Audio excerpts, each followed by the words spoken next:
오늘 저는 간증 제목을 진짜 신의 악단이 되었습니다로 정했습니다. 여러분 어떻게 신의 악단 다 보셨어요? 예, 저는 3번이나 봤습니다. 그러면서 참 많은 은혜와 깨달음을 받았는데요. 제가 이렇게 북한에서부터 살았던 이야기, 오늘 현재까지 얘기를 다 하자면 3박 4일. 그래서 북한 얘기는 빼버리겠습니다. 제가 어떻게 탈북을 했고 하나님을 만나면서 있었던 일들을 좀 나누고 싶습니다. 여러분, 하나님 살아계심을 믿으십니까? 그분은 신실하시며 우리의 인생을 책임져 주시는 분임을 믿으십니까? 예, 그 덕분에 제가 여기 있습니다. 저는 북한에서 정말 가짜 신의 악단이었습니다.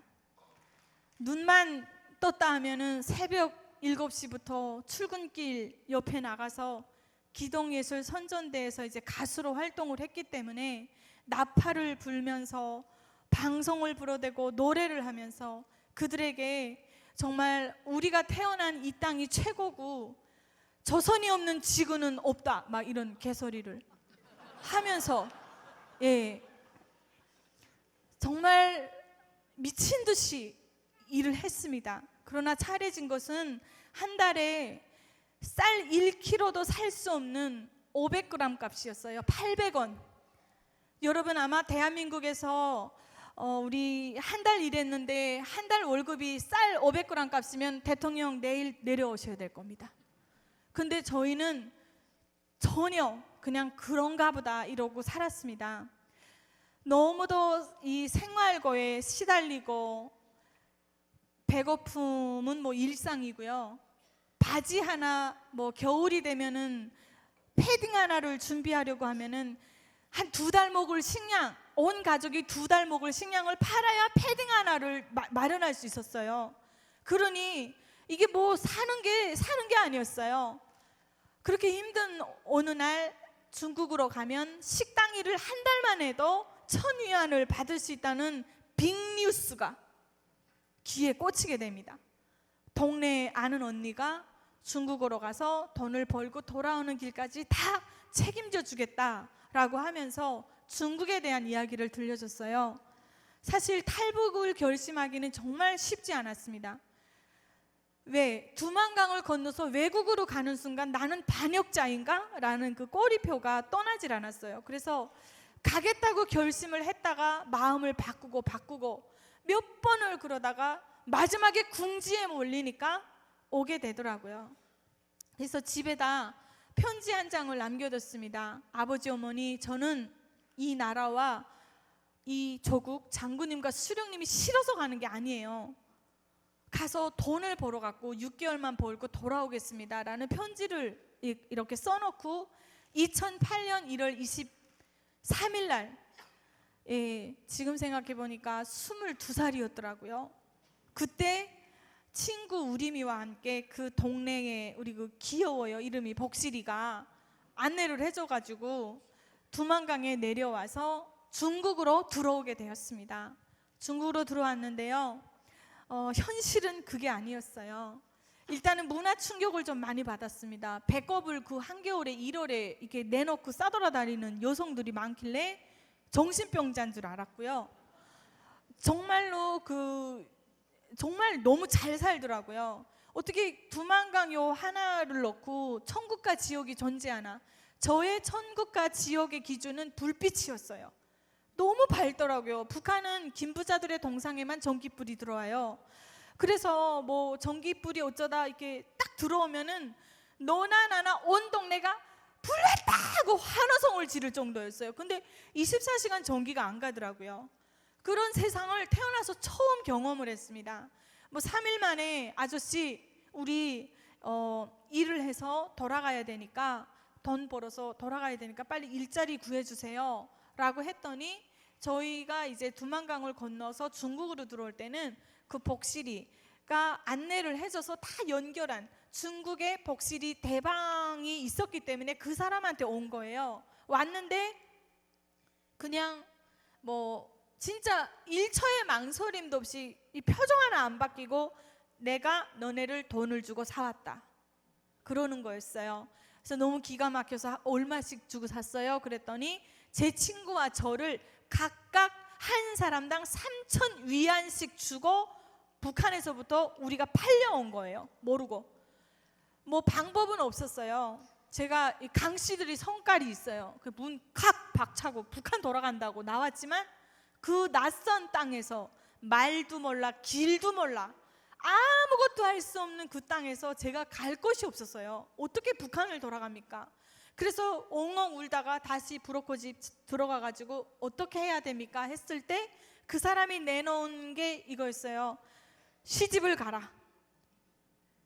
너희가 시집 가는 거는 이제 팔려가는 건데, 그러니까 이 사람은 인신매매꾼이니까 이렇게 물건처럼 저희를 도매로인가요? 뭐 사가지고 이렇게 야매로 넘기는 그런 거죠. 그래서 3,000위안에 팔려와가지고 6,000위안 이윤 붙여서 9,000위안에 또 팔려가고 마지막에 팔려간 게 잊을 수 없습니다. 제 친구는 저보다 키가 크고 이쁘다고 했나 참. 그래가지고 2만 위안에 총각, 그것도 27살 그 농촌의 대빵 촌장 아들한테 갔어요. 저는 키가 작고 못생겼다고 18,000위안에 저기 농촌의 호래비한테 간대요. 근데 그거 좀 들리지 않게 말하지. 한 애는 키가 작고 못생겨서 뭐 가격 흥정을 하는데 정말 기분이 안 좋더라고요. 누가 팔려가고 싶어서 갑니까? 근데 그것도 태빵 맞았어요. 1시간 있다 마음 바뀌어서 돌아갔대요. 이 실물을 보지도 않고. 그래서 제가 그 민박집에 남게 되었어요. 제 친구 우리미는 갔고, 그래서 눈물로 헤어지고 그 집에 이제 그 남동생이 한국에 갔는데 덜싱이래요. 딸이 9살짜리가 있었는데 이제 한국에 있으니까 선을 보자 그러더라고요. 그래서 내 동생이 좋다 하면은 만나서 이렇게 살면 좋지 않겠냐 해서 제가 오케이 했어요. 왜? 그 집은 조선족이니까 말이 통하더라고요. 저 진짜 바디랭귀지로 살았어요. 거기서 막 이렇게 막 몸으로 표현하고 그것도 잡힐까봐 전전긍긍하면서. 정말 여러분, 우리가 이 땅에서 마음껏 다닐 수 있고 내 나라에서 이게 나라를 잘 만났다는 건 축복이고 감사입니다. 여러분 보십시오. 국격이 바닥을 치고 거지같이 사니까 북한에서 중국으로 오니까 중국 사람들 솔직히 말하면 탈북민들 다 중국 사람들이 그런 건 아니지만 정말 여러분 사람 취급 안 합니다. 정말 잘해주는 거 좋은 사람도 있지만요 대부분이 그렇지가 않아요. 저는 말이 통하니까 그 집에 남겠다고 했어요. 그런데 제가 편지 써놓고 온 사상은 정말 빨간 대가리였죠. 머리가 빨개갖고 장군님이 싫은 것도 아니고 나라가 싫은 것도 아니고 이러고 왔는데 와서 제가 조선족 집에 팔려가서 한류를 마음 놓고 보니까 이 세뇌가 깨버린 거예요. 장윤정 씨가 나와서 어머나 어머나 부르는데 내가 한국 가서 하면 더 잘할 것 같은 거예요. 그리고 김혜연 씨가 뱀이다 불러가지고 아버지 축구장 사줬대요. 나는 수령을 찬양해도 월급 그 쌀 500g도 못 받아서 팔려가는 신세가 돼버렸는데, 그리고 북한에서 받았던 그 세뇌 교육과 너무 달랐어요. 첫째, 아무리 눈을 씻고 대한민국 드라마를 찾아봐도 고지가 안 나오는 거예요. 고지가 언제 나오냐? 조금 기다리래요. 서울역 가야 있대요. 보니까 롱패딩을 뒤집어 쓰고 자더라고요. 우리는 여러분 패딩 하나가 없어서 아버지 아들이 바꿔 입고 살았어요.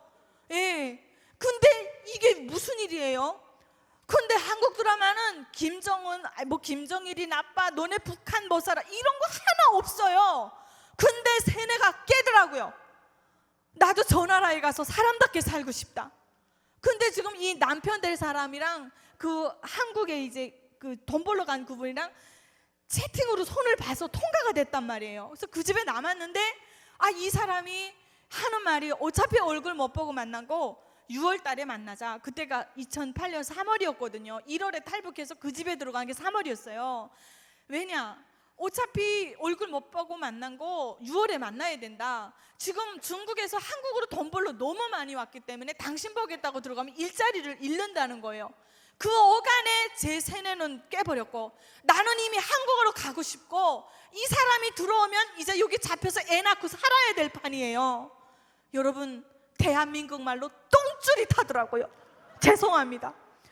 정말 속상하더래요. 막 한국을 너무 가고, 막 꿈에 막 한국이 나타나요. 막 왔다 갔다 하고. 어떡하나.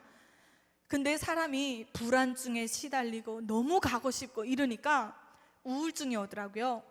그때 제가 정말 힘들어하니까 그 누나 될 사람이 저한테 그랬어요. 네가 그렇게 힘들면 내가 원하는 대로, 내가 이제 말하는 대로 한번 해봐라. 방법이 있다. 그게 뭐냐? 원하는 거 다 말하고 마지막에 예수의 이름으로 기도드렸습니다. 예. 근데 제가 그 예수님은 모르겠는데 기도라는 말이 꽂히더라고요.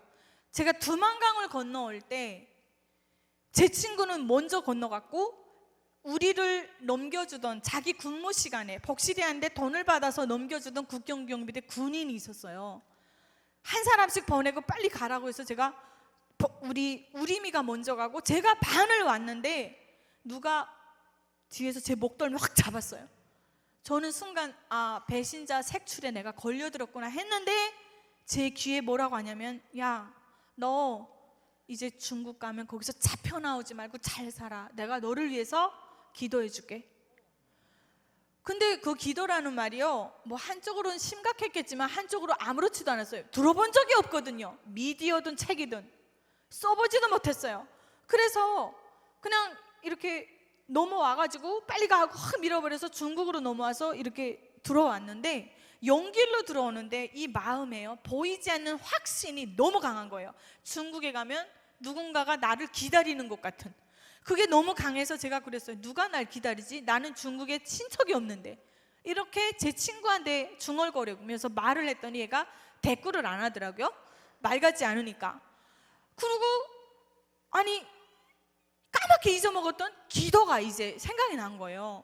근데 이분이 하는 얘기가 뭐냐, 원하는 거 다 말하고 예수 이름 빼먹으면 안 들어준대요. 그래서 제가 궁금해서 예수는 누구예요? 이러니까 이분이 그 이상도 이하도 안 알려줘요. 뭐야? 날라리. 어디서 들은 걸 말해준 거죠. 그래가지고 근데 제가 뭐라도 잡고 싶을 거 아니에요. 그래가지고 정말 밤마다 벽에다 대고 하면 못 들을까봐 창문에다 대고 했어요. 안녕하십니까? 저는 평안남도 맹산에서 태어났고요. 이게 내 사정을 하나하나 아뢰다 보니까 여러분 눈물이 너무 나는 거예요. 뭐 베개가 젖을 정도로 운다 그러죠. 여러분 한번 이게 미도 앉으시면 눈 감고 저 은정이가 하는 말이 나다 생각하고 상상으로라도 한번 임해보세요. 정말 비참해요. 팔려간 신세가 정말 낯설고, 꿈에 맨날 우리 엄마 나타나서 은정아 나 배고파 너 어디 있니? 전 솔직히 말하면 여러분 배 안 걸잖아요. 탈북 안 했습니다. 먹고 살만하잖아요. 탈북 안 했습니다. 북한 사람들이 요 주먹만한 위 하나 못 채워서 탈북하는 거예요. 보십시오. 얼마나 제가 힘들었겠어요. 그렇게 얘기하는데 눈물이 나서 그냥 다 젖어요. 한 4일을 그렇게 죽어라 기도를 했어요. 예수 이름 빼먹으면 안 되니까 무조건 예수의 이름으로 기도드렸습니다. 예. 근데 진짜 나타났어요. 있더라고요. 저한테 그 민박집에 제가 팔려갔었는데 그 집에 머물렀던 일본 가는 언니가, 탈북자 언니가, 은정아 나는 내일이면 대사관을 통해서 일본을 가는데 너도 한국 가 이러더라고요. 언니 딱 잡았어요. 도와주세요. 나 가고 싶어요. 그래서 제가 그 언니의 도움을 받아갖고 여러분 그 집에서 탈출을 성공했습니다. 그 남편 될 사람 만나기 이틀 전에요. 아기를 학교 조선족 서탑에 있는 학교에 데려다주고 그냥 헤어지자마자 전화기를 꺼버리고 평양간 앞에서 그 일본에 가는 언니 아버지가 보내준 조선족 브로커 아버님을 만나서 도망쳐서 제가 대한민국에 도착했습니다. 감사합니다, 여러분. 저는 그때 세 가지 기도를 드렸더라고요. 첫째, 이 집에서 도망치게 해주세요. 나는 손 한 번 못 잡아본 사람이랑 살 자신이 없습니다. 두 번째, 한국 가게 해주세요. 세 번째, 우리 아버지, 엄마, 언니, 오빠 굶어 죽지 않고 대한민국에서 좀 만나게 해주세요. 여러분, 저의 소망은 그거였어요. 요즘은 핵가족 시대라면서요.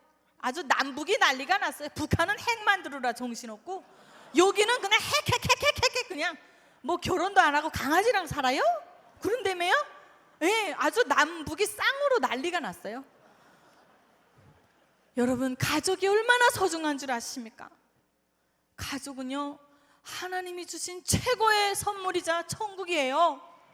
저는요, 가난이 싸움이라고 북한에서 찌지고 볶고 정말 싸웠어요. 근데요, 정말 좋은 세상을 만나보니까 제일 먼저 생각나는 게 가족이더라고요. 그래가지고 제가 정말 감사하게도 그 기도대로 두 번째 기도까지 이루어져서 대한민국 딱 떨어졌어요. 보세요. 아, 장윤정 가수보다 더 잘할 것 같았던 이 자존감이 도착 3일 만에 지하 7층까지 건드박질 치더라고요. 브로커가 딱 집 앞에 기다리고 있어요. 돈 내놓으라고. 탈북민들이 정착금을 오게 되면 얼마금을 받아요. 그럼 그걸 가서 주기로 하고 오거든요. 아니, 이 브로커가 제 집을 어떻게 찾았는지 문 앞에 있더라니까요. 주고 나니까 5만 원밖에 없어요. 어머, 나 한국 가면 다 해결될 줄 알았는데 나 어떻게 살지? 그 다음에 몸으로 할 수 있는 일, 식당으로 갔어요. 고깃집에. 좋더만요. 하루 세끼 밥을 먹여줘요. 쌀밥에. 예. 그리고 북한에서 왔다 그런지 그 고기를 그냥 뭐 계속 먹여주더라고요, 사장님이. 그 쉬는 시간엔 브레이크 타임이라고 해서 아이스크림을 또 정신없이 갖다 먹이는데 멜론을 7개를 먹어버렸어요. 태어나 그렇게 맛있는 아이스크림 처음 먹어봤어요. 이거는 밥만 먹여줘도 행복한 거예요. 근데 꼬박꼬박 돈을 주는 거예요. 예. 그래가지고 400만 원을 일단 모았습니다. 그래서 북한에 연락을 했어요. 연락하면은, 여보세요? 엄마, 나 한국 가서. 이게 아니에요. 한국에서 중국의 브로커를 통해서 중국 브로커가 자기가 일하고 있는 북한 사람을 찾아서 집 주소를 알려줘서 걔 아무개 아버지 찾아서 데려와라, 시간 약속해서, 그래야 만날 수 있어요. 전화 한 통도 쉽지 않아요. 그렇게 어렵게 해가지고 부모님을 만나서 전화로 눈물의 상봉을 했습니다. 그리고 나서 내일 아버지 돈을 얼마를 먼저 줄 겁니다. 그리고 다시 확인 전화합시다. 이렇게 했는데 저는 선불로 보내고, 그리고 이제 선불로 먼저 우리 부모님 돈 받았다는 게 확인이 되면 제가 후불로 주려고 했거든요. 그때만 해도 부모님께 돈 100만 원을 보내면 30만 원을 수수료를 뗐어요. 근데 엄마, 다음날 모레 굴비 20일 한 달 연락이 없네요. 결론은 뭐냐면 아버지가 저랑 통화하다가 보이부 놈들한테 잡혀가지고 끌려서 올라가셨어요. 예. 그래서 이 얘기 참 너무 힘든 얘기인데, 저는 그때 그 브로커가 저한테 해준 얘기는 뭐였냐면, 부모님이 고문받다가 잘못됐다. 이게 잘못됐다는 거는 이 북한에서 오신 분들 계시면 이해를 하실 텐데, 죽었다는 말이나 또는 수용소 갔다 이거예요. 그때 저는 확신했죠. 저희 집이 친할아버지가 강원도 춘천이 고향이시고, 그 김일성이 그 인간한테 무슨 말을 어떻게 잘못해가지고 그 체제에 대한 불만이 있었겠죠.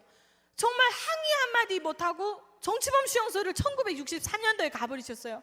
그러다 보니까 제가 그 후손이 한국을 도망갔는데 100% 죽였겠구나. 왜? 제가 연락처 그 전화로 우리 집 주소를 알려주는 게 고도시 보이부에 도청에 걸려갖고 나 잡아가세요 감시하고 있다가 잡혀갔다는 거예요. 기가 막힐 노릇이요. 그때 이제 제가 자살을 하려고 했었어요. 수면제를 먹고 죽으려고. 저는 그냥 한낱 희망 같은, 이제 가족이 한국으로 오면 내 소망은 다 이뤘다 했는데 그게 안 되고 저 때문에 부모님이 돌아가셨다, 언니 오빠는 행방됐다, 이런 얘기를 들었을 때 진짜 절망을 이제 딛고 더 이상 못 살겠다, 이런 심정이었거든요. 수면제, 뭐 뉴스만 보면 수면제 먹고 뭐 연예인들 그렇게 됐다니까. 저도 그거 보고 따라했어요. 근데 병원 가니까 저기 가래요. 정신과 가야 진짜 수면제를 준대요. 그래서 비슷한 거 없으니까 유더젤 줘서 제가 그 60알 사서 먹으려고 했을 때 전화 한 통이 울렸어요. 받았는데 한국 언니가 너무도 해맑은 목소리, 은정아 뭐하니, 우리 집에 고기 먹으러 와, 이러는 거예요. 제가 그때 예 언니 알겠어요 하고 저도 모르게 내려놓고 갔어요. 고기 먹으러. 여러분, 저는요, 하나님은 살아계십니다. 하나님은 보고 계십니다. 이게 웃으실 타이밍이 아닌데, 여러분, 그 언니를 하나님께서 천사로 사용하셔서 저를 보호하신 겁니다. 그 언니의 도움으로 제가 그 위기를 벗어서 살아났고요. 2011년 11월에 부모님은 돌아가셨다는데 언니 오빠라도 찾자 해서 제가 저를 팔아먹은 복실이 찾았어요. 우리 동네니까 빠르잖아요. 야, 너 나 팔아먹은 거 내가 용서할 테니까 우리 언니 오빠 찾아라. 내가 이거 수고비 두 배 줄게. 전화 통화만 시켜줘도 그땐 30만 원 줘야 됐어요. 그랬더니 이것이 아주 돈이라면은 다음날 들어왔어요. 그래서 통화를 했는데 우리 엄마였어요. 그러니까 우리 아버지가 지혜롭게 잘 대처를 하셔갖고 제가 이제 써놓고 나온 편지 내용도 충성심 테스트에 통과가 됐고, 그리고 우리 아버지를 풀어준 거예요. 왜? 우리 아버지를 풀어줘야 브로콜 잡을 수 있고, 그게 김정일이한테까지 보고가 올라가서 무조건 잡으라고 했대요. 근데 이 브로커는 이제 저한테 그렇게 얘기를 해줬고, 제가 그 사정을 다 말을 하고 3사람이나 또 보냈는데 이 사람들이 가지도 않고 똑같이 저한테 들었던 얘기 짐작 삼아 거짓말을 한 거예요. 그래서 저는 이제 자살을 선택을 하려고 했었죠. 근데 우리 엄마 딱 통화가 돼가지고, 엄마 대한민국 옵시다. 우리 엄마가 뭐랬는지, 은정아, 난 이 개 같은 나라에 난 1분 1초도 못 살겠대요. 이렇게 북한 여성들은 깼어요. 3만 명 중에 80%가 여성이에요. 근데 이 남자들 왜 이렇게 머리 아파요? 어머, 우리 탈북민 남자분 저기 앉아 계신데 또 안티 생기겠네. 아니, 이 아버지가 죽어도 조국을 배신 못하겠대요. 그래놓고는 왔어요. 와가지고 이렇게 좋은 나라를 왜 일찍 안 왔을까? 10년만 좀 더 빨리 왔을 걸 하고 우시더라고요. 그랬더니 우리 아버지, 우리 엄마, 언니, 오빠를 저는 탈북해서 만 4년 만에 대한민국으로 모셔오는데 성공을 했습니다. 할렐루야. 여러분, 우리 하나님이 왜 멋지신 분이시고, 하나님은 왜 살아계시고, 우리가 하나님을 왜 믿어야 되는 줄 아십니까? 여러분, 하나님은요, 다른 종교처럼 아니에요. 우리 하나님은 우리를 창조하셨고, 하나님은 고아와 과부, 정말 어려움에 처한 이 영혼을 하나님은 정말 불쌍히 여기십니다. 하나님은 외면하지 않으십니다. 그리고 하나님은요, 기도를 들어주십니다. 기도를 하라고 그러잖아요. 그거는 내가 응답해 주겠다는 거예요. 전 오늘도 아까 목사님과 영광스럽게도 행복 토크인가요? 얘기했는데, 저는 하나님 앞에 기도로 먹고 사는 인간이에요. 정말 기도할 맛이 있습니다. 여러분, 그냥 들어 누우세요. 울어버리세요 그냥. 예. 저도 그때 아버지 엄마 한국에 안 데려다 주면 제가 큰일 날 것처럼 울어버렸어요. 근데 진짜 어떡해요, 하나님밖에 없는데. 그래서 2011년 12월에 아버지, 엄마, 언니, 오빠 대한민국에서 만났는데 첫 식사 오리로스. 예, 우리 아버지 너무 좋대요. 그래놓고 대한민국을 다 이게 눈에 담고 싶다고 하면서 꽃배달을 했는데 꼭 박아놓는 건 벤츠만 박아놓는 거예요. 교통사고로.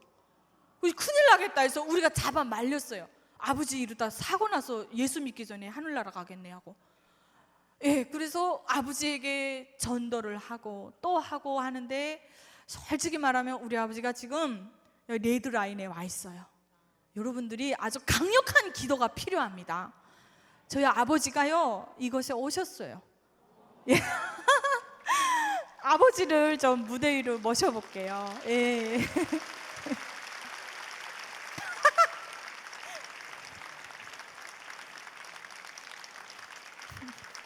아버지 이쪽으로. 예. 아이고, 인사 한마디 해주세요. 아니 마이크 대고. 안녕하세요.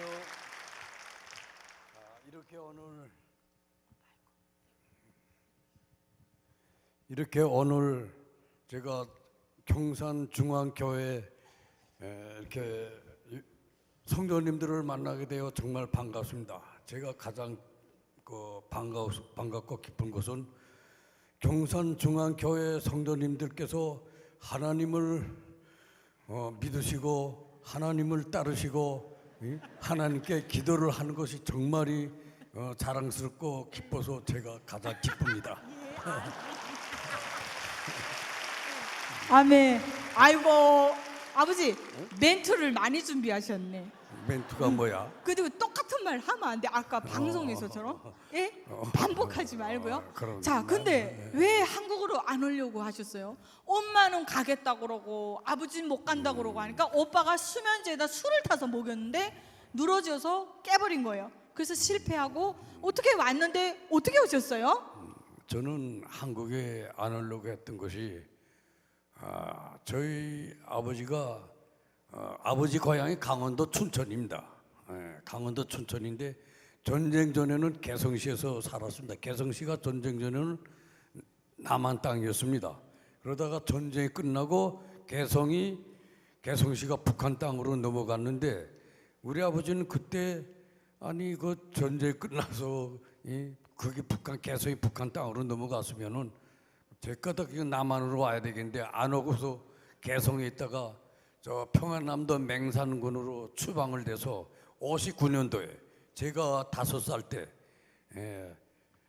그때 추방이 돼서 우리 아버지는 제가 9살 때 1963년도에 정치범 수용소로 잡혀갔습니다.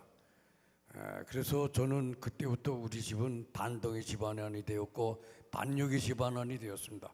그래서 저는 김일성이 그 당국으로부터 오준 천대한 멸시를 받았습니다. 그래서 저는 그때마다 아버지는 왜 나라에 충성을 못하고 왜 욕족이 되었나? 아버지 때문에 우리 온 집안 식구 우리는 정말이 개천대를 받고 멸시를 받으며 살지 않는가? 그러면서 저는 아버지를 원망했습니다. 그러면서 저는 그때 맹세한 것이 나는 아버지처럼 욕족이 되는 것이 아니라 김일성 동지께 우리 수령님께 충성을 다하는 반역자가 안 되는 충성으로 받들어 정말 수령님께 충실한 일꾼이 되겠다는 것을 약속했습니다. 그렇게 약속을 해서 제가 그렇게 다짐을 하고 사는 과정에 남쪽으로 오라는 거예요. 그래서 저는 그때 안 가겠다고 했습니다. 그랬던 것이 우리 딸이 하루는 전화를 우리 집사람이 전화를 하자고 하는데 전화를 받으라고 하는데 운송이한테 전화가 오는데 전화를 좀 받으라는 거 안 받겠다고 또 전화를 받으면 또 오라고 하겠는데 그래서 나 안 가겠으니까니 안 받겠다 하니까 우리 집사람이 돈을 주겠다고 하더란 말입니다. 돈을 주겠다 한다는 거예요. 돈에 기가 벌쭉해서 그 다음에는 전화를 받았습니다. 전화를 받으니까니 아버지 내가 여기서 연길까지 가는 거 비행기로 2시간이면 가니까 아버지 도망강만 건너 넘어오세요. 그러면 아버지 마지막으로 아버지 얼굴도 볼 겸 제가 돈을 좀 주겠습니다. 하더란 말입니다. 그러니까 돈소리에 그럼 돈을 받으러 중국을 가야지 하고서는 넘었습니다. 근데 저는 솔직히 말씀드리면은 저는 북한에서 우리 집사람이 남쪽으로 가자고 할 때 저는 다 승인했습니다. 아들하고 우리 집사람하고 우리 식구 5인데 막내 오고 맏딸 오고 남한으로 딸 둘은 다 왔고 그다음에 마누라하고 나하고 아들 소희가 남았는데 우리 집 사람이 가자고 하더란 말입니다. 그래서 저는 안 가겠다. 저는 안 가려고 결심을 했으니까 욕적질은 안 하겠다고 그렇게 각오를 하고 살아왔으니까 안 가겠다고 하였지요. 그랬더니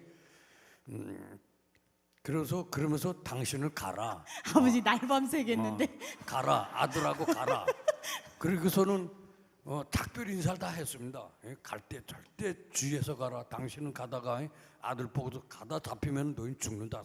사형이다. 너희는 너희 동생이 우리 딸이 우리 은정이가 남조선에 간 거 압니다. 북한 보유가 그거 다 도청이 됐기 때문에 그런 가다 잡히면 무조건 남한 행위니까 무조건 사형감이니까 진짜 조심해서 안전하게 가라는 걸 당부하고 작별 인사까지 다 하고 작별 인사까지 했습니다. 그리고 저는 배감으로 장사를 가는데 거기 가서 배감에 가서 장사를 한 2달 반 하면서 우리 사람은 남쪽으로 갈 걸 계산하고 배감 땅에서 여자 한 분을 또 사귀었습니다. 그 얘기를 또 왜 해요? 아버지 빨리. 그리고 다른 이게 여자를 그 정도로 한국 안 오겠다 이거였죠. 사실대로 솔직히 말을 해야지. 근데 너무 길어요. 아버지 시간이 얼마 없어. 빨리 압축. 그래서 그다음엔 집에 가니까니 2달 반에 집에 가니까니 우리 집사람이 안 갔더란 말입니다. 진짜 큰일 났지요. 가자는 거요. 그래서 집사람한테 말은 못하고 돈은 주겠다고 하지. 그 돈을 또 받으면 또 그 배감 여자하고 재미나게 살 생각을 해서 그다음에 두만강을 넘어서 그다음엔 넘었는데 없더란 말입니다. 그래서 연길에 또 갔죠. 연길에 가 연길에도 없어요. 그때부터 제가 심리 교육에 들어갔습니다.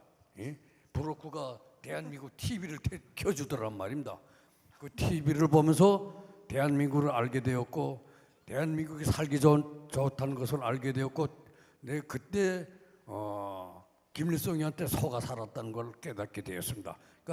그러니까 제가 우물 안에 개구리가 우물 밖을 나왔지요. 중국을. 그래서 조금 깨닫고 그 다음엔 대한민국으로 오겠다고 결심을 하고 한국에 오게 되었습니다. 여기까지 아버지. 그러면 그 대한민국 TV 보고 충격받았던 거 2개 안 돼, 딱 하나만 3분 안에. 뭐예요? 제가 충격받은 것은요. 대한민국에서 전 뉴스를 봤습니다. 뉴스를 보니까니 세상에 저 대한민국 화재 사고가 났는데 불이 활활 붙는데 거기 소방차가 불을 끄고 있어요. 북한에는 절대 그런 거 안 내보냅니다. 그 나라 망신이라고 딱 좋은 것만 내보내지 그런 화재 사고 난 거 안 내보낸다. 그리고 교통사고 나서 사망된 거 자동차가 뒤죽박죽 젓가락처럼 된 거 이런 거 다 나오디. 그걸 볼 때 그리고 또 신기한 건 북한에서는 시위라는 게 전혀 없습니다. 근데 대한민국 그렇게 시위를 하는데 경찰들이 다 경찰복 다 입고 시위자들이 이렇게 가만 서만 있어요. 하나 다치지도 않고. 경찰이 한두 명도 아니고 몇십 명이 나오는데 TV로 보니까 저 나라는 저거 경찰들이 도대체 좀 뭐 하는 거야? 그게 신기했던 거죠? 그게 신기했죠. 그러다가 짧게 말할게요. 그러면 그러다가 그 다음에는 전철 11분이 연착이 됐는데 그 대한민국 국민들한테 사과를 하더란 말입니다. 조금 더디 11분 연착을 한 걸 그러니까 사과는 어떻게 하는가? 전 아침 출근 시간에 전철 11분이 연착이 돼서 출근길에 지장을 줘서 죄송하다는 거 이렇게 사과를 하더란 말입니다. 그래서 저는 북한에는 기차가 한 달 가서 사과가 하나도 없어요. 그거 보고 신기했습니다. 놀랐습니다. 그 다음에는 또 두 번째는 아버지 됐어. 잠깐 예수님 믿을 거지? 그럼 예수님 믿어야지. 근데 왜 이렇게 막 내가 헷갈려요? 옳듯 말듯 아버지. 저는요. 저는 솔직히 말씀드릴게요. 저는요 하나님이 없는 줄 알았습니다. 없는 줄 알았어요? 북한에서는 김일성이가 하나님이 없다고 했습니다. 예수도 없고 종교도 없다고 그랬습니다.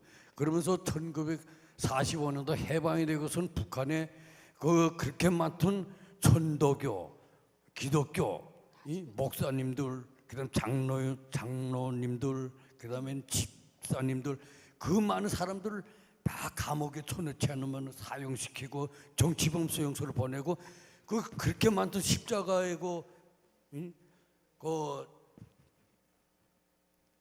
뭐이던가 교회를 다 없애버렸습니다. 예? 그래서요. 그러면서 예. 북한에는 하느님이 없다는 거 그렇게 선전을 했습니다. 그래서 저는 하나님이 없는 줄 알았습니다. 그런데 대한민국에 오니까니 아니 무슨 도시군 저 시골이고 참 어쨌든 사람이 사는 데면 다 십자가 교회가 있더란 말입니다. 그거 보고 놀랐습니다. 그러던 가정 한 10년이 지나니까니 야 이거 대한민국이 이거 하나님이 있긴 있네 하는 생각이 들더란 말입니다. 예. 있긴 있네가 아니라 있어요. 글쎄 예, 아멘. 있지. 예. 처음에는 있네 이렇게 생각이 들었다가 지금에는 하나님 있다는 것을 예. 확실히 느낍니다. 아멘. 감사합니다. 예. 그래서 제가 이 하나님이 있다고 주여. 믿게 된 거는 정말이 저는 교회가 없는 나라에서 57년, 그다음에 하나님이 있는 나라에서 15년째 지금 살고 있습니다. 저는 이 두 체제를 다 진짜 살아보고 체험하고 느껴본 사람입니다. 북한에서 57년을 느껴본 거고 대한민국에서 15년을 느껴봤는데 정말 대한민국에서 하나님을 두 체제로 살다 보니까니 진짜 하나님이 계시는구나 하는 것을 느끼게 되었습니다. 예, 아버지 감사해요. 수고하셨어요. 예, 아이.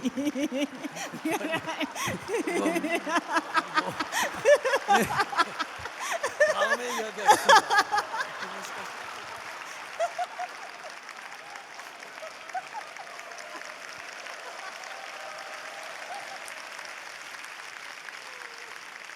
아유, 정말 이게 무슨 일인가요? 여러분께도 죄송하고 아버지한테도 죄송하고 예, 아버지 밀어버려서 죄송해요. 여러분 저희 아버지가 무슨 말씀하시는지 아셨죠? 그냥 한마디로 압축하면 북한은 천벌을 주셨고 대한민국은 천국으로 주셨대요. 아니 살아보니까 이렇게 잘 사는 나라가 없어요, 여러분. 그래서 제가 우리 아버지 이제 얘기를 또 이렇게 들려드리면서 느낀 거는 여러분 우리는 지금 남과 북이요 영적인 전쟁을 하고 있습니다. 우리가 이게 체제 전쟁인 것 같지만 우리 주변에 사탄들이 있고 이 대한민국의 이 인본주의라는 우리가 너무 살기 좋고 편해지니까 인본주의라는 달콤한 것이 성경을 덮어버리려고 하는 이 시대에 우리가 살고 있어요. 아십니까? 이것만 영적 전쟁이 아니라 우리는 지금 북한과 영적 전쟁을 하고 있다 이 말입니다. 예, 맞습니다. 여러분 북한에 우리 기독교인들이 얼마나 많은 줄 아십니까? 그들이요 여러분 저 수용소 안에서 예수 이름 두 글자 배신하며 살려주겠다는데 그거 안 하고 그 모든 인생의 고통을 감내하면서 믿음을 지키고 있습니다. 우리가 이 영적 전쟁, 이 북한과의 이 영적 전쟁에서도 승리해야 될 줄로 믿습니다. 우리가 오늘날 와서 보게 되면은 통일이라는 것을 굉장히 이제는 피곤해하고 우리가 북한을 보러 먹여야 되고 이 완전 부담스러운 존재가 돼버렸어요. 이런 식으로라면 하나님의 기준에서 대한민국을 절대 축복하면 안 됩니다. 하나님은 이게 관심이 없습니다. 하나님은 영혼 구원에 관심이 있습니다. 제가 진짜 신의 악단이 되었다고 아까 제목을 그렇게 달았고 고백을 드렸잖아요. 저는 이 땅에 와서 알았어요. 내가 북한에 태어난 이유, 하나님이 왜 대한민국으로 데려오셨는지. 저 오늘날 인격적인 하나님 만나기 전까지요 돈 좋아해서 돈 쫓아갔다가 뭐 쫓아갔다가 수도 없이 당하고 넘어지고 깨지고 결국 내 앞에 계신 분은 누구예요? 다 허상이요. 예수님밖에 없더라고요. 예수님만이 내 앞에 꿋꿋이 서 계셔 주시더라고요. 여러분 정말 우리 이 오늘의 우리에게 신앙의 자유를 주신 이 하나님의 놀라운 은혜도 감사하지만 우리가 이제 이거를 정말 지켜야 됩니다. 보십시오. 하나님 없는 나라는 자유가 없어요. 저희 아버지와 저희가 웃으면서 이렇게 유머스럽게 표현을 해서 그렇지 그 실제 상황을 영화로 찍는다면 이보다 더 비참할 수 없습니다. 하나님께서 북한이 동양의 새 예루살렘으로 될 정도로 부흥시켜 주셨어요. 그런데 김부자들이 들어서고 그 전에 뭐예요? 신사참배가 북한에서부터 먼저 일어났습니다. 하나님 내버려 두신 거예요. 그런데 신앙의 자유를 찾아서 대한민국으로 내려온 우리 1세대 이 탈북민들이 교회를 세웠더라고요. 간중을 가보니까 실향민들이 세운 교회가 수도 없이 많아요. 저는 깜짝 놀랐어요. 그때 알았습니다. 하나님, 이제 알았습니다. 저는요 너무 천대받고 핍박받고 살아서 대한민국에서 성공해서 돈 가지고 북한 가서 다 복수해버리고 싶었어요. 그게 아니었어요. 북한에 가서 대한민국에 가서 예수님을 만나고 한 손에 성경과 한 손에 물질을 들고 가서 저 고아와 과부들에게 먹이고 하나님을 전하라는 것이 우리 탈북민들 강은정 누구 아무개에 대한 사명이었고 하나님이 탈북민들을 이 땅에 보내주신 이유였습니다. 정말 여러분 마트에 가보십시오. 전 마트만 가면 은혜 떨어지면 전 마트 가거든요. 여러분 우리 돼지고기를요 김부자 생일 때만 200g 100g씩 짐승처럼 받아 먹었어요. 마트를 갔는데 내가 마음만 먹으면 살 수 있는 제품들 당중앙에 리설주도 못 쓰는 그런 최고의 물건들이 줄 서 있어요. 물건을 된장 담고 고기 담고 밀가루 담고 뭐 담고 쭉 담고 계산하러 이제 에스컬레이터 타고 올라오는데 눈물이 나더라고요. 이 얼마나 감사한 삶입니까? 굶지 않는 것도 감사한데 마음껏 일할 수 있고 마음껏 예수님 믿을 수 있고 그런데도 정말 비천한 저를 사람답게 살라고 여기 데려다 주셨고 조금 이렇게 해놨더니 더 잘 살겠다고 바락바락 기어오르다가 예수님 누구예요? 했다가 살려주세요 왔다가 하는 제 모습 꼬라지가 너무도 한심한 거예요. 왜 자꾸 넘어질까 생각을 해봤더니 성경을 안 읽더라고요. 제가 읽어도 기분에 따라 감정에 따라 읽더라고요. 근데 그걸 바꿔버렸습니다. 매일 읽어봤어요. 매일 읽고 매일 넘어지고 그걸 반복하면서 계속 주님 앞에 섰더니 진짜 행복이 어디 있었냐? 성경 말씀에 있었습니다. 그런데 우리는 뭐예요? 5분짜리, 이 50초짜리 쇼츠 또는 명품 이런 것에 자기도 모르게 무의식적으로 손이 돌아가는 시대에 살고 있단 말이에요. 정말 여러분 우리가 이 예배할 수 있는 이 교회가 너무 소중합니다. 우리가 함께 사랑하고 찬양하고 예배할 수 있는 이 공간은 천금 주고도 못 살 예수님이 피값으로 사신 교회입니다. 이것이 주님의 몸된 교회입니다. 저는 교회의 소중함도 몰랐어요. 전 솔직히 교회가 없다면 강은정도 없습니다. 제가 북한에서처럼 막 통제받는 게 싫어가지고 교회를 갔어요. 근데 또 말없이 떠나온 적이 6번이에요. 부모님 모셔오시기 전에 캄보디아 교회를 통해서 오다 보니까 교회생 신앙생활을 교회에 가서 해야 되겠다는 건 알고 왔는데 안 되겠더라고요. 잘 안 되더라고요. 근데 너무 외롭고 부모님이 보고 싶고 하니까 제가 그때만 해도 교회 문 다 열어놨어요. 가가지고 이게 울면서 나도 모르게 가가지고 저 살고 싶어요 하고 교회 문 앞에 서 있는 여자분이었는데 그분 전도사님이었어요. 거기 이렇게 안겨서 울었어요. 그러니까 그분이 뭐가 이렇게 힘드냐 해서 외로워요. 엄마가 보고 싶어요. 근데 난 한국만 오면 다 될 줄 알았는데 힘들어요. 이러면서 울었어요. 그리고 그냥 교회 앞에 가서 울다 나왔어요. 성전 들어가서. 근데 이분이 북한에서 왔다니까 뭐 쌀도 주고 김치도 주고 잘해주는데 저는 그때 예술단 다니면서 노래를 부르고 이제 월급을 받았거든요. 공연을 주일에 다 가잖아요. 주일에 교회만 못 가면 운정자매 오늘 교회 왜 못 나왔어요? 물어보는 순간 전화 딱 끊고 차단해 버렸어요. 아, 여기 북한이구나. 전 자유를 느끼고 싶었거든요. 제가 마음 가고 싶을 때 가고 오고 싶을 때 오는 그 시간이 저에게는 좀 필요했어요. 그게 싫어서 그렇게 6군데를 제가 돌아다니다가 하나님 앞에 얻어 터진 게 1억짜리 벤츠를 사기 맞았어요. 그랬는데 세상에 검찰서까지 다 갔다가 정말 기적적으로 주님의 은혜 가운데 살려달라고 이러면서 저를 위해서 대신 기도해 주셨던 한 집사님이 올라오셔가지고 자기 교회로 데리고 갔어요. 가서 은정아, 우리 목사님한테가 기도 좀 받자. 이 얘기 잘 들으셔야 됩니다. 이러면 주님의 종의 기도는 능력이 있습니다. 하나님이 그 종을 통해서 또 일을 하시더라고요. 제가 그 목사님 앞에 가서 이렇게 머리를 들이밀고 있는데 목사님이 울면서 기도해 주시더라고요. 총각 목사님이셨는데 막 이 자매를 살려달라고, 대한민국에 살려고 왔는데 지금 무지해서 돈 때문에 이렇게 사기당했다고. 근데요, 그 일이 정말 감사하게 한국 언니들이 또 달라붙어가지고 조폭 찾고 뭐 해서 그 차를 찾아서 반납하고 저는 해결이 됐어요. 너무 감사하죠. 그 명의를 빌려주면 돈 주겠다고 해서 그렇게 했더니 제 명의를 차를 뽑아서 대포차를 팔아버린 상황이었거든요.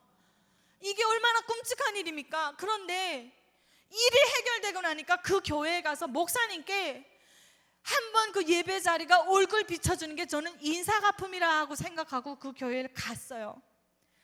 갔는데 가는 도중에 벌써 하나님이 전적인 은혜라는 걸 그때 또 체험했습니다. 해결시키시더라고요. 그래 그 교회 가서 이렇게 눈물로 기도하고 회개하고 뭐 콧물 다 짜고 이러고 앉아있는데 목사님이 너무 말씀이 너무 마음에 와닿아서 제가 저 목사님 뒤에서 분명 누가 이렇게 말해라 저렇게 말해라 시키나 보다 이랬어요. 그렇게 생각할 정도로 마음에 공감이 많이 됐습니다. 밥값은 하고 와야 될 것 같아서 교회 밥이 솔직히 맛있잖아요. 밥 먹고 설거지라도 하고 밥값을 하고 오자. 우리는 북한 사람들은 하도 굶고 살아서 밥값 하는 게 그게 최고거든요. 그래서 설거지를 하고 이러고 있는데 목사님들이 우리 전도사님들이고 다 지혜가 있어요. 엄마 남남북녀라더니 너 정말 곱게 생겼구나. 자매님 잘 곱다 이쁘다 이러니까 그 말에 홀딱 속아가지고 다음 주 또 가고 그러니까 더 예쁘대. 또 가고 하다 보니까 15년 됐어요. 그 제가 가만히 생각해 봤어요. 아니 왜 이렇게 내가 그 예쁘단 말에 넘어갔을까? 북한에서 이쁘단 말도 못 들었고 북한에 그 중국에서 못생겼다고 2000년 싹을 팔려가고 한이 있었더라고요. 그리고 칭찬이란 건 1도 들어본 적이 없더라고요. 10계명을 읽다 깜짝 놀랐어요. 10계명에 정확히 반대되는 일을 북한이 다 하고 있어요. 내 이웃에 대해서 거짓 증언하지 말라. 서로 감시하고 고발해서 갖다 쳐놓고 사상 위반시키고 생활 정화시키고. 근데요 그 생활 청화가 저는 때로는 저에게 아주 좋은 역할을 하고 있습니다. 여러분 하나님 앞에 생활 청화해 보십시오. 아유 진짜 쉽게 말하면 회개지 않습니까? 근데 너무 좋아요. 운전하다가도 잡생각이 들어오고 죄 짓는 생각, 하나님 내가 잘못했습니다 용서해 주세요. 이거 생활 청화란 말이에요. 정말 여러분 제가 그렇게 해서 우리 교회에 갔는데 하나님의 은혜로 이 부족한 제가, 저는 솔직히 노래 잘하지는 못했어요. 지금도 잘하지 못하지만 은혜로 하는데 하나님의 은혜라는 그 곡을 듣고 너무 은혜 받아서 연습을 했는데 소프라노가 안 올라가서 한량은 은혜 이러더라고요. 1000번을 연습했어요. 내 이거 하고 만다. 올라갔습니다. B플랫까지 올렸어요 제가. 그래서 어느 날 우리 대한민국 우리 교회에 성가대 솔리스트가 돼서 저를 자꾸 솔로 시키시더라고요. 그래가지고 제가 야 어떻게 부족한데 하나님이 좋은 이유가 뭔 줄 아십니까? 먼저 사랑해 주시고 가치를 부여해 주시더라고요. 그래서 저는 하나님을 떠날 수가 없습니다. 이제 시간이 얼마 없으니까 마무리할게요. 여러분 우리 영혼 구원의 마지막 궁극적인 목표는 천국입니다. 우리 교회와 성도가 존재하는 이유 전도입니다. 근데 이 바보는 전도를 너무 많이 실패했습니다. 제가 부끄럽지만 어제 하나님께서 이 얘기를 나누라는 감동을 주셨어요. 이것만 하고 마치겠습니다. 정말 여러분, 저는요 하나님의 은혜로 또 시집을 갔어요. 저보다 늦게 탈북한 동네 예민아이들이 먼저 와서 한국 오빠들 잘생기고 다 꼬셔갖고 시집 가더라고요. 그래놓고 저한테 꼭 축가를 불러달래요. 전 너무 가진 게 없고 탈북자 집안이고 3번 팔려갖고 자존감 낮아 시집 안 가려고 했어요. 근데 얘네들이 다 가고 하니까 축가 불러주고 나오는데 기분이 쎄하고 안 좋더라고요. 그때 나도 시집 가본다 이렇게 생각하고 결혼 간증 다 찾아봤어요. 청년들이 많네요. 잘 들어주세요. 제가 많이 찾아본 결과 새롭게 하소서의 그 MC 주영훈 가수님이 자기 결혼한 스토리를 얘기하는데 이거 맞구나 해가지고 저도 울면서 하나님 저 시집 가고 싶어요. 근데 저 적금도 없고 가족 데리러오느라 돈 다 쓰고 얼마 전에 사기당해서 돈 쓰고 아무것도 없고 하나님밖에 없어요. 시집 좀 보내주세요 이러면서 진짜 울었어요. 그러면서 구했습니다. 하나님 우리 교회에서 같이 신앙생활 해야 됩니다. 하나님 우리 교회는 탈북민 전도가 제가 처음이기 때문에 제가 떠나가면 우리 교회는 다 내출혈거리입니다. 안 됩니다. 전 여기 남아야 됩니다. 이러면서 우리 교회로 보내주시고 직업 좋았으면 좋겠고 잘생겼으면 좋겠고 키가 컸으면 좋겠고 가난이 싫어요 하나님 이러면서 울었어요. 근데요 여러분 이렇게 울어보셨어요? 그냥 오늘부터 들어 누우세요. 저 시집 갔어요. 정말 제가 제 얘기로 우리 신랑에 대해서 더 자랑하고 싶지 않습니다. 교만하다고 할까봐. 저는 밥 먹고 살 걱정이 없어요. 예, 그리고 굉장히 자상하고 제가 기도했던 그대로 주셨습니다. 여러분 저는 누구보다 행복합니다. 그런데 말이죠, 딱 그 결혼한 날 신혼여행 갔다가 돌아오는데 문자 하나가 왔어요. 나 죽고 싶다. 우리 고향 언니가 탈북해서 온 우리 김혜영 고향 언니가 죽고 싶다. 전화로 쌍욕을 해버렸어요. 어째 목숨 걸고 여기까지 와갖고 배때기 기름지니까 죽고 싶단 말이 쉽냐? 뭐가지 걸고 여기 와서 죽어? 미쳤어! 이러면서 제가 막 화를 냈어요. 왜? 여기까지 왔으면 잘 살아야 되잖아요. 근데 알고 봤더니 이 언니가 결혼을 했는데요, 북한에 있는 엄마와 남동생을 한국으로 오려고 했는데 남동생과 엄마가 한국으로 출발하기 전날 저희 같은 동네니까 대형당근에서 공개 처형이 이루어졌어요. 가족 다 한국으로 오려고 시도했던 김형건 오빠네 저도 알아요. 그 가족이 싹 다 공개 처형당했습니다. 그러니까 그걸 보고 무서워서 나 한국 못 가겠다 이렇게 된 거예요. 그러니까 이 언니가 너무 스트레스 받아서 혼자서 소주를 벌컥벌컥 마시다가 술 취한 채가 넘어졌는데 뇌출혈 왔어요. 남편은 밤일을 하는 사람이니 나가고 나니까 다음 날에 발견을 해서 열이 불덩이 같고 그게 치매와 지적장애로 이어진 거예요. 김병의 효자 없다고 남편도 너무 힘드니까 너 죽어버렸으면 좋겠다 이랬대요. 그래갖고 이 남편이 그렇게 말하니까 자기 죽겠다고 나온 거예요. 오빠 어떡해? 우리 신랑이 하는 얘기가 은정아 이런 사람 외면하고 하나님 앞에 어떻게 서? 그러더라고요. 그래서 차를 돌려갖고 경기도 화성으로 내려가서 그 부부를 만났습니다. 보니까 이건 둘 다 갖다 놓으면 이게 뭐 어느 게 살인이 나든가 둘 다 죽게 생겼어요. 그래서 어떻게 할래? 자기네 헤어지고 싶대요. 그래서 이혼을 시켰습니다. 그렇게 하고 저희 신혼집이 있는 바로 앞에 가장 좋은 동네로 월세 60만 원짜리를 얻어서 저희가 데려와서 2년을 케어를 하고 국민임대 아파트가 나오고 활동지원사분까지 다 붙었어요. 근데 기억도 못하고 사는 게 힘들다가 여기 와가지고 점점 좋아지니까 짜증이 올라오더라고요. 이 언니가 너네는 이렇게 멋있게 사는데 난 왜 이 꼬라지야 하면서 자기 인생을 한탄하기 시작했습니다.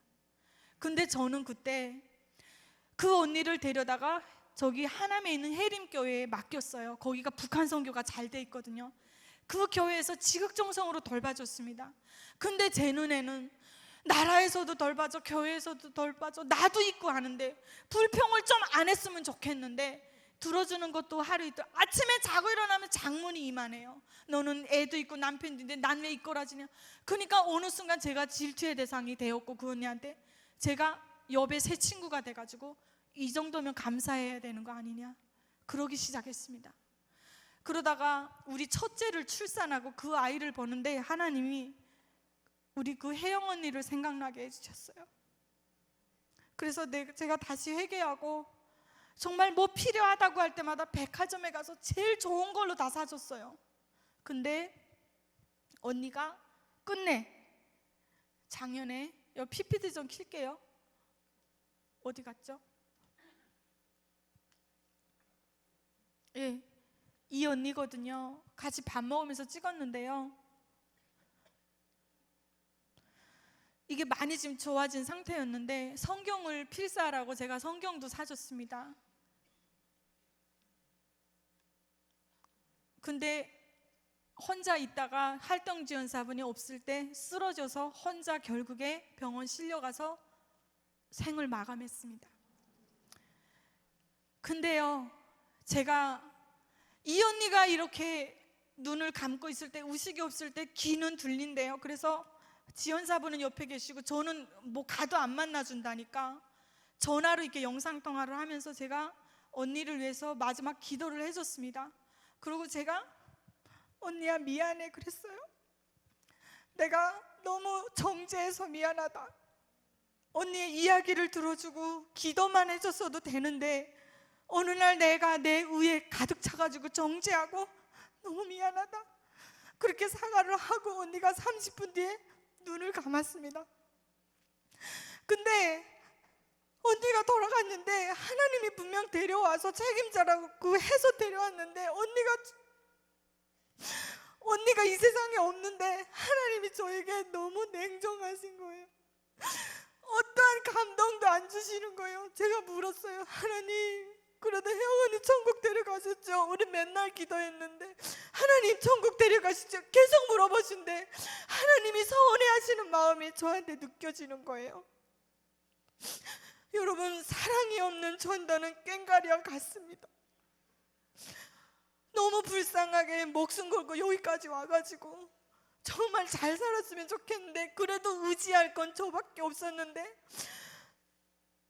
저도 좀 들어주고 품어줘야 했었는데 그게 안 됐습니다. 그래서 제가 하나님 앞에 회개했어요. 하나님, 잘못했습니다. 근데요, 어떻게 됐는지 느낌만이라도 알려주세요. 하나님, 천국 갔죠? 갔죠. 근데 그 전에 제가 이런 기도를 드렸어요. 화장품을 갖다 주러 갔는데 그 동네에 술 취한 아저씨한테 제가 버는 앞에서 이런 성희롱을 당했습니다. 그 동네가 워낙 이게 인생의 막바지를 겪는 사람들이 와서 술만 마시다 보니까 그렇더라고요. 그래가지고 집을 한번 그런 사건이 있어서 옮겼는데 그런 일이 또 일어났어요. 근데 언니가 너무 괴로워하는 거예요.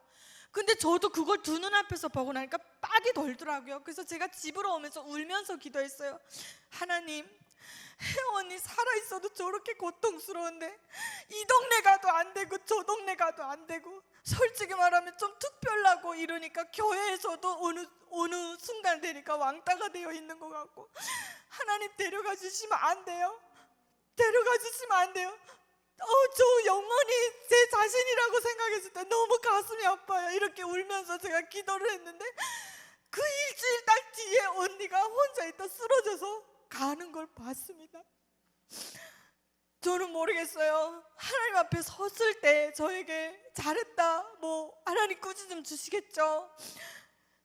근데 할동지원사님이 이 언니를 놓고 기도하는데 하얀 면사포를 입은 남자가, 하얀 옷을 입은 남자가 잠깐 나왔다가 들어갔다는 거예요.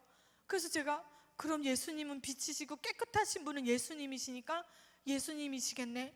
하나님, 저한테 많이 서운하셨군요. 저한테는 안 보여주셨네요. 이렇게 하고 저는 지금 끝난 상태입니다. 그렇게 저의 첫 번째 이 동족에 대한 전도는 정말 성공한 것 같으나 저 개인적으로는 실패한 것 같은, 왜? 첫째, 사랑이 없었기 때문에 저는 그렇게 느끼고요. 두 번째 전도도 또 실패를 했습니다. 여러분, 하나님 앞에 순종해야 돼요. PPT 좀 볼게요. 어느 날 저에게 한 여자분이 탈북민이에요. 또 전화가 왔어요. 자기 남편이 가남이 사귄데 돈이 7천만 원이 필요하다. 그런데 강은정 TV 유튜브에서 좀 이렇게 후원을 받아가지고 남편 좀 살릴 수 없냐. 저는 그때 굉장히 감동도 없고 제 방송에서 후원이라는 걸 받아본 적도 없고 돈에 대한 거기 때문에 두려웠습니다. 그래서 제가 해줄 수 있는 게 기도밖에 없어서 정중하게 거절하고 그분의 전화기를 붙들고 울면서 애통하면서 그 남편을 위해서 기도했어요. 그러고 나서 제가 연결할 수 있는 후원단체를 다 알아봐서 연결을 해서 한 얼마가량의 후원을 받았어요. 근데 저는 그분 남편에게 그때 하나님이 저에게 감동을 주실 때 뭐라고 했냐면, 그 병원에 가서, 그가 있는 세브란스 병원에 가서 영접 기도를 시켜라, 주의 종님이랑 같이 찾아가라라는 그 사인을 분명히 받았는데, 저는 인간적으로 7천만 원을 못 해준 그 부담감에 이것도 못 해주면서 가서 무슨 하나님을 어떻게 전할 수 있나, 이런 부담감 때문에 차일피일 미루고 있었어요. 근데 또 연락이 왔어요. 그분이 돌아가셨다는 거예요. 그래서 제가 그분이 돌아가시기 전에 다른 베나TV에 연결해서 후원 방송을 모집하고 있는 상황에서 그분이 돌아가셨어요. 보십시오. 지금 PPT 아까 거 다시 좀 띄워주십시오. 이분은 끝내 갔습니다. 예, 하나님이 구원하시려고 하면 누구를 저가 안 들으면 또 다른 사람을 보내셨겠죠. 근데 제가 느낀 거는 하나님의 그 명령보다 내 인간적인 생각과 두려움 때문에 이 두 번째까지 순종 못하고 실패했다는 그 좌절감이 너무 힘들어서 또 울면서 제가 회개를 했습니다. 근데 그때 애기 둘이었고 누가 봐줄 사람도 없고 애 둘 데리고 갈 수도 없고 정말 열악하게 힘든 상황이었어요. 오늘 우리 이 전도를 위한 영적인 이 전쟁, 이 기도이지 않습니까? 집회지 않습니까? 여러분, 사랑을 품고 전도합시다. 그리고 하나님은 우리에게 맡기실 때 다 이유가 있어서 맡기시는 건 줄로 믿습니다. 전 두 번 다시 이런 실패를 하고 싶지 않습니다. 저는 그거라고 생각했어요. 마지막에 우리 탈북민들이 대한민국에 이렇게 목숨을 걸고 왔는데 조금 살아볼만 하니까 이렇게 병에 걸려서 죽는 사람들이 허다합니다. 보십시오. 얼마나 이 김혜영 언니 같은 경우 얼마나 이 기구한 인생입니까? 그래도 저는 믿습니다. 그 언니가 정신이 온전할 때 언니 하나님께 기도하자 했을 때 기도했고 영접 기도 시켰을 때 분명히 아멘 했습니다. 그래서 하나님께서 언니를 천국으로 받아주신 줄 믿습니다. 저는 그렇게 믿고 싶어요. 주위에 탈북민이 됐던 누가 됐던 저는 북한 사람이만 딱 불쌍한 줄 알았는데 그게 아니었어요. 예수님을 못 만난 자, 예수님의 사랑을 모르는 자가 이 세상에서 제일 불쌍하고 가련한 인생임을 깨달았습니다. 그래서 저의 오늘 실패작을 여러분들께 말씀드렸지만 앞으로는 제가 정말 전제하는 이유도 하나님을 찬양하고 한 사람이라도 이 땅에 온 우리 동족들, 우리 탈북민들 서로 사랑하고 이렇게 하라고 하나님이 나같이 부족한 자도 부르셔 주셨는데 그거를 못하고 때로는 내 이익과 내 감정과 내 질투에 가려막혀 정말 그 일을 해내지 못하는 저 자신을 볼 때 정말 구제불능이다라는 그런 생각을 했습니다. 부족한 저를 위해서 여러분 기도 많이 해주십시오. 정말로 여러분, 제가 오늘 이 자리에서 한 간증이 여러분들께 어떻게 다가왔는지 모르겠습니다. 우리가 누리는 이 자유, 북한 사람들은 목숨을 걸어도 이제 누릴 수가 없는 형편이 되어버렸습니다. 탈북길이 완전히 막혀버렸습니다. 요것만 한마디 하고 마칠게요. 여러분, 우리가 통일이 되었을 때 북한 사람들에게 부끄럽지 않은 교회와 성도들이 됐으면 좋겠습니다. 부끄럽지 않은 제가 됐으면 좋겠습니다. 저들이 품고 있는 절망, 저들이 가져야 될 소망, 우리가 함께 품어줬으면 좋겠습니다. 그래서 북한 선교와 여러분, 북한에 관심을 가져주시고, 통일은 반드시 이익으로 계산하는 것이 아니라 하나님의 영원 구원에 있다는 것을 마음속에 새겨주셨으면 좋겠습니다. 기도하고 마치겠습니다. 하나님 감사합니다. 죄송합니다.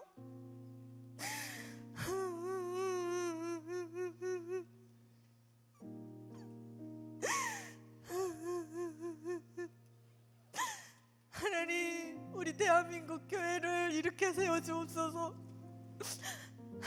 우리 청년들을 일으켜 세워주옵소서.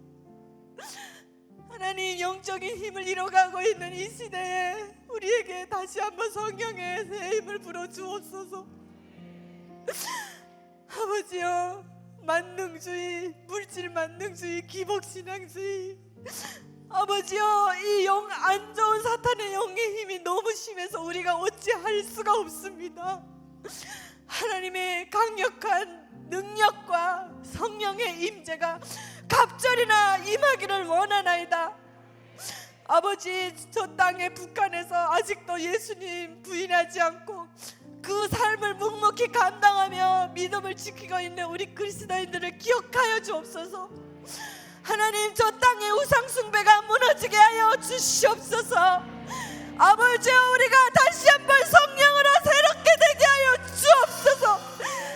영의 눈을 뜨게 하여 주시옵소서.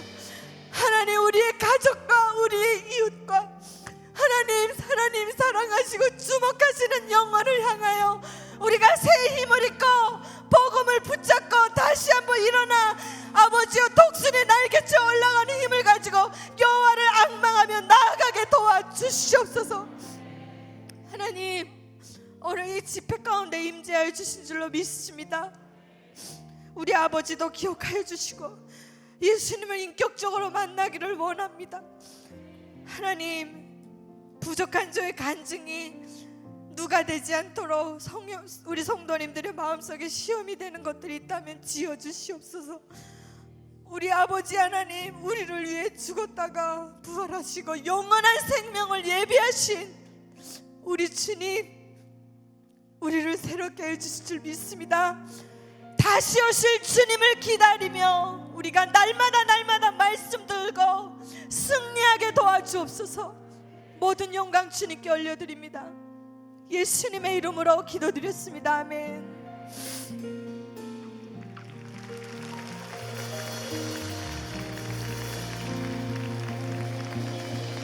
저의 신앙 고백인 찬양 한 곡 해도 목사님 되겠습니까?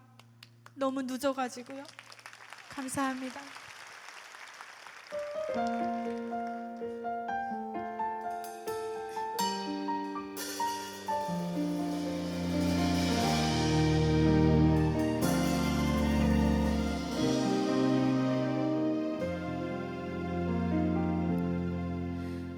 나의 평생에 가장 복된 일은 내가 예수님을 만난 것이라.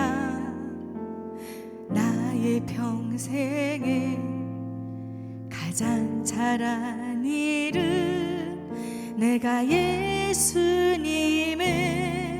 주로 섬긴 것이라. 이 세상 살 동안 내가 걷는 길이 때론 험하여서 넘어질 때도 주의 강한 손에 나를 붙들지. 나는 예수님만 주로 섬기며 살리.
소중한 것입니다. 아멘. 할렐루야, 할렐루야. 우리 귀한 간증을 나눠주신 우리 강은정, 우리 성도님, 그리고 아버님까지 우리 감사의 박수 하도록 할까요? 고맙습니다. 고맙습니다.